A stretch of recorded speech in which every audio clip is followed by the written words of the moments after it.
A lot of people believe that these are actually speaking of literal angels. I respect that view. I don't really hold to it. Dr. Woods, who are the angels over the respective 7 churches that Jesus referred to in the book of Revelation 2 and 3? So the issue is, well, who is the angel of the church at Ephesus, Philadelphia? I mean, does every church have an angel? And a lot of people believe that these are actually speaking of literal angels. I respect that view. I don't really hold to it, but they derive that because they do a word study of every other use of the word angel in the book of Revelation. And they say if angel means an actual angel everywhere else in Revelation, then obviously Philadelphia, Ephesus, Smyrna, Pergamum, Thyatira, etc. all have literal angels over those churches. That's a view. I'm more of the perspective that the word angel there is referring to the preacher or the pastor of each church. So when it says to the angel of the church at Ephesus, right, the letter is supposed to go to the preacher or the pastor over the church at Ephesus. And I believe that this is the correct understanding because over in Matthew chapter 11 and verse 10, John the Baptist is referred to as an angelos. It's the same Greek word.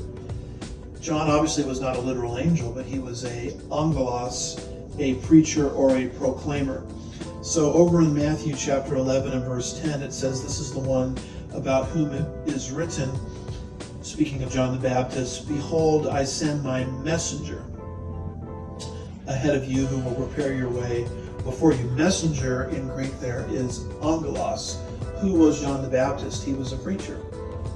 He was a prophet. And I think that's what the angel of the church at Philadelphia and the angel of the church at Ephesus is. It's the preacher over that particular congregation. And what's interesting is when you study the book of Revelation and how the book of Revelation basically went from God to these 7 churches, there's a communication hierarchy. And as you move through the communication hierarchy, you're going from the greater to the lesser.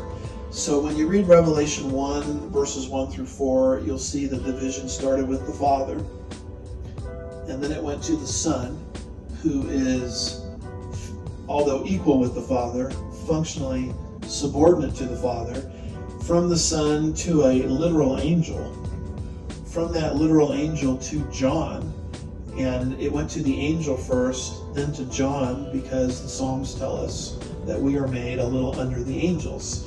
And then from John, it went to a book that he wrote down the vision in. From that book, it went to the reader or the preacher or the angelos over each of the 7 churches. And then from there, it went to a listener. So you see how it went from the greater to the lesser? And if all of a sudden you take the reader and the preacher and you make the reader and the preacher a literal angel, the order is no longer descending. It's going down, but then it jumps back up again, which would be a little odd. So for that reason, and because John the Baptist is called an angelos in Matthew 11, verse 10, I think each of the angels of each of the churches is a preacher or a pastor. And other people conclude differently, though, because they think every other reference to angel in the book of Revelation is to a literal angel. I don't find that rationale satisfactory.